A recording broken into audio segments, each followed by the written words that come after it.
So this might be kind of fun to watch. This over here is that cement replacer, that foam that we've been using on our fencing.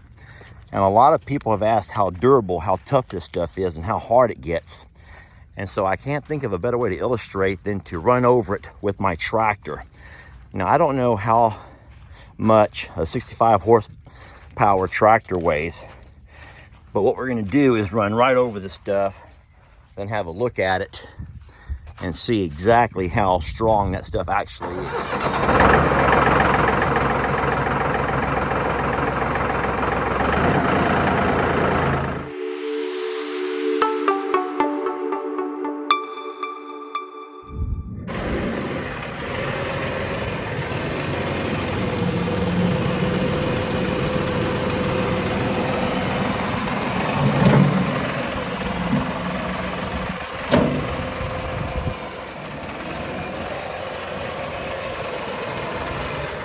I saw you had asked about it in my last video.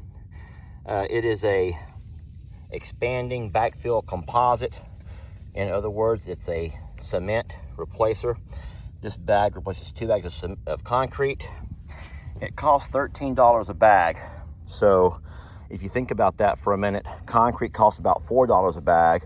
So yes, you are spending more when you buy this, but I want to show you how it works.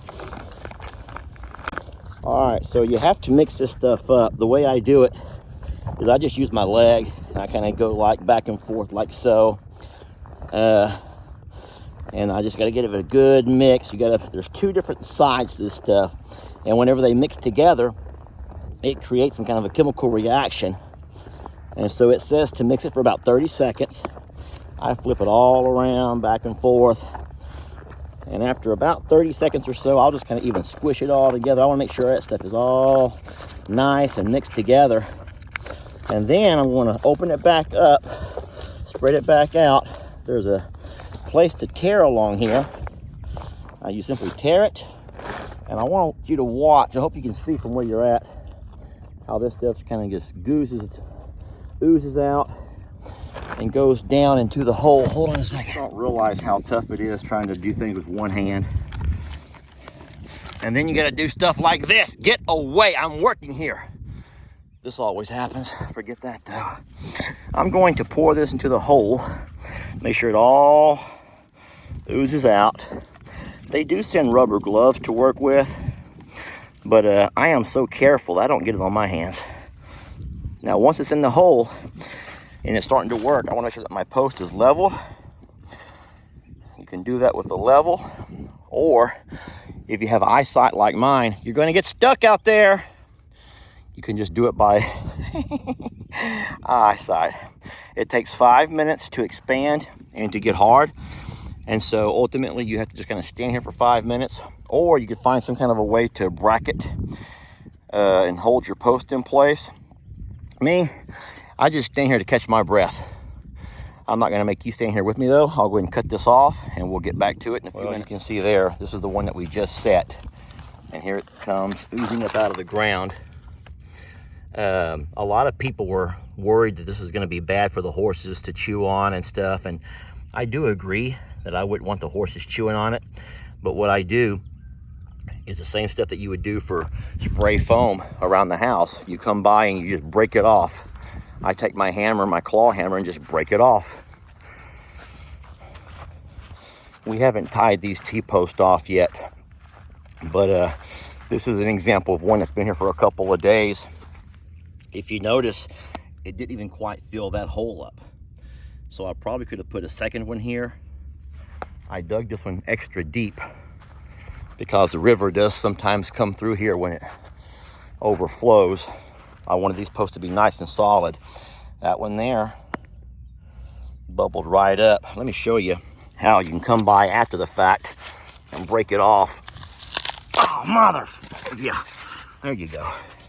So, like you say, it's just like a foam, and it does break off. The difference in the size of hole that you can dig with an auger compared to a much larger hole that you dig with a pair of post hole diggers.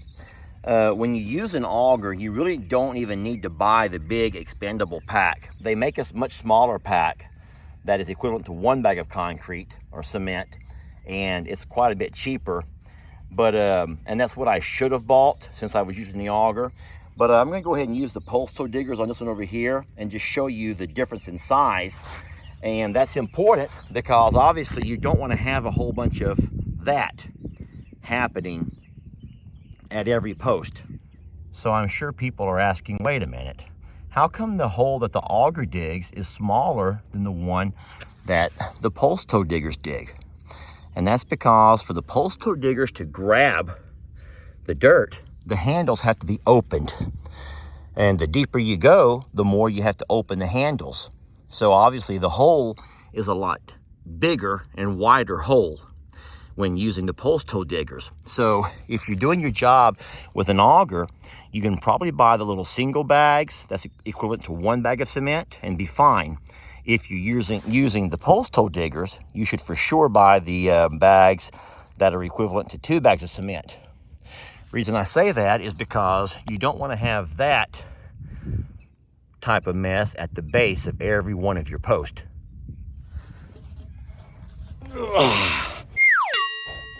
Now, if someone could just invent a post replacer, I would pay double.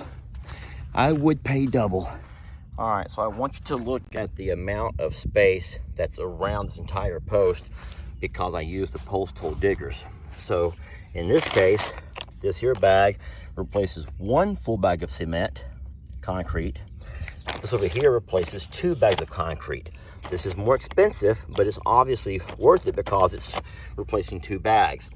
And for a hole this size, you want to make sure you fill all of that void. So I'm going to use the one that replaces more. So they say you're supposed to kind of wind it up the way you would do an empty tube of toothpaste to get every drop out. But what I do is just kind of hang it here on my barbed wire and let it just slowly ooze down through there. And you can kind of sit here and watch. And you can also hear the chemical reaction taking place. The last thing I want to say, and I'll leave you, is that this cement, this substitute, does not displace water.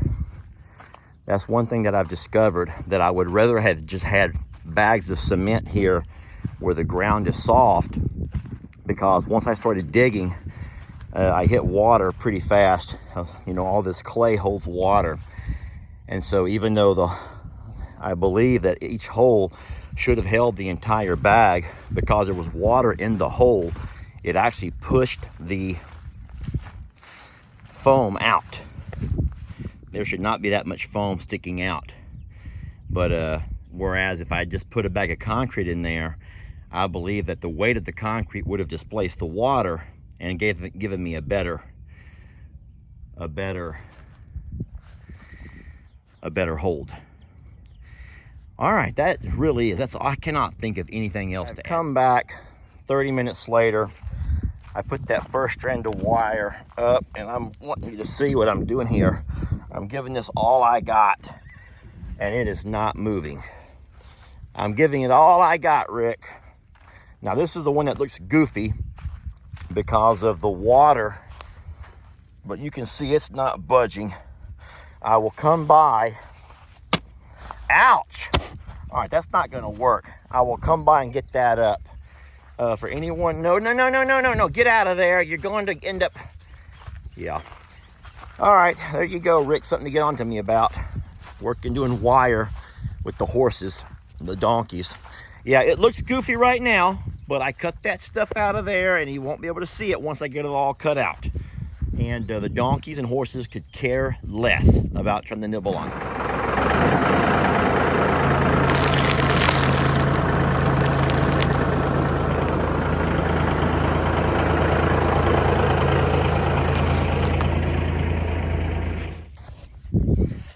All right, so there you have it. Check it out. So yes, I did run over it with both wheels of the tractor, and even though it has crushed it a little bit, it is not near at all the crush that I think that you would have expected to have seen. So Once again, this is not an official product review. This is just to help out folks who or would rather tug this around. You'd rather pay a couple of dollars more and tote this around than you would save a couple of dollars and trying to lug around an 80-pound bag of concrete, which to me feels like carrying around a dead body. Not that I've ever carried around a dead body, but, and let me give you one last test here. This is going to be the push test. I am pushing this post with all of my 200 pounds of might. And yes, you can see a slight wiggle at the bottom, but this post is not giving an inch. Really, I have to end this video now. There's nothing else I can say about it. I'm trying to find more to say, and I can't. Let's end it by just staring at a few of the sweet babies out in the pasture. There you go. And now some not so sweet babies. Sweet babies. Not so sweet babies.